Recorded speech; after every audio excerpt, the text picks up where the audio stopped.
And in other news, the winter session of the parliament will begin today on a rather chilly note between the opposition and the government. The opposition parties, led by the Congress, have a long list of topics that they want to discuss. Some of the key issues on their list include the policy towards China, misuse of investigative agencies like the ED and the CBI, and inflation. The government has said that it's ready to discuss all of these issues which the opposition is raising. It's also important to note that the centre plans to introduce 16 bills during 17 sittings in this session. Rajya Sabha Leader of Opposition and Congress President Mallikarjun Kharge has called for a meeting of like-minded opposition parties at 9:45 a.m. today to chalk out the strategy for the session. Meanwhile, Rahul Gandhi, who is busy with the Bharat Jodo Yatra, is unlikely to attend the session.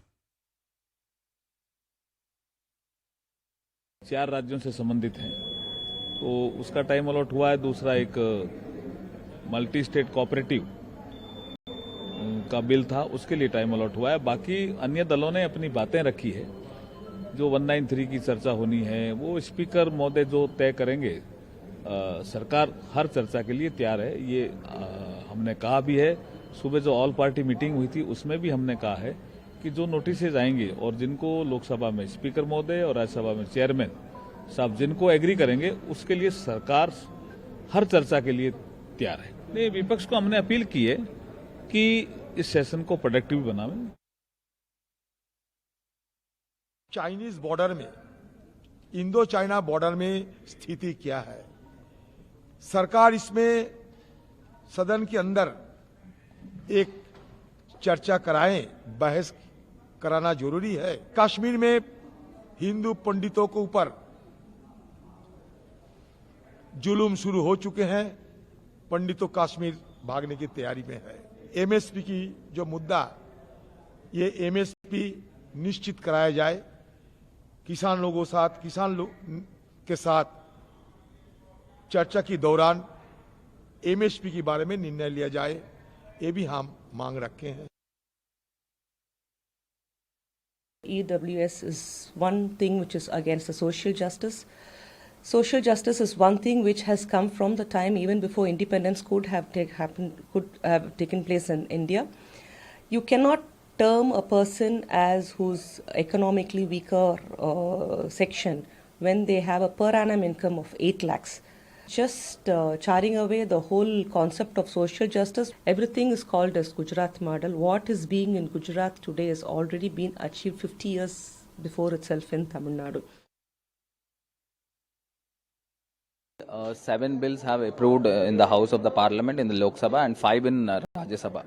So this time, the time should not be wasted. The major issue on women's safety.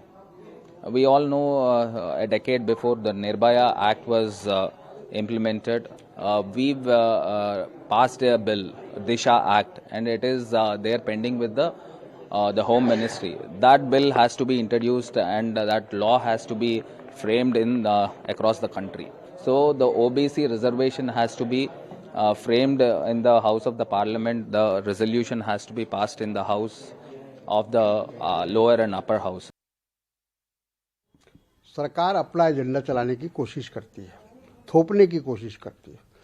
अगर विपक्ष को विश्वास में लेकर अगर सरकार चलाए, parliament चलाए, तो हम समझते हैं कि किसी तरह की कोई दिक्कत नहीं होगी। कांग्रेस को अलग थलग रखकर कोई अगर चाहे कि अपोजिशन, स्ट्रांग अपोजिशन बनाया जाए, तो वो संभव नहीं है। महबूबा मुफ्ती मुख्यमंत्री रही हैं और उन चीज़ों को वो समझती है। जो उनका जो ये सवाल है, जो प्रश्न है, जो मुद्दा उन्होंने उठाया है, वो बहुत ही महत्वपूर्ण है। महंगाई एक सबसे बड़ा मैं मानती हूँ जनता के सामने एक बड़ी दुविधा है, उनके लिए एक चुनौती है, और साथ ही साथ बढ़ती हुई बेरोजगारी। ये दोनों चीज़ आज पूरे देश में एक तरीके से जनता को त्रस्त करने वाले मुद्दे हैं, और उसको उठाने की जिम्मेदारी, उस मुद्दे को उठाने की जिम्मेदारी विपक्ष की बनती है। कश्मीरी पंडितों का मुद्दा ले लीजिए। कश्मीरी पंडित बार बार कह रहे हैं कि हमें पलायन करने को मजबूर किया जा रहा है, हमारी सुरक्षा को नहीं देख रहे हैं। प्रोटेस्ट वहाँ पे चल रहे हैं कि उनकी पोस्टिंग्स वापस जम्मू में होनी चाहिए। उस पर राजनीति तो जम के हो रही है, पर उनकी बातों को कोई रख नहीं रहा है। फिर चाइना के बढ़ते कदम देश की तरफ, हमारी क्या सुरक्षा वो है प्रक्रिया है, हम किस तरीके से उसका जवाब देने में कामयाब हुए हैं, ये भी हम जानना चाहेंगे. And this was the news until now. Now let's take a look at some big news that we have for car owners.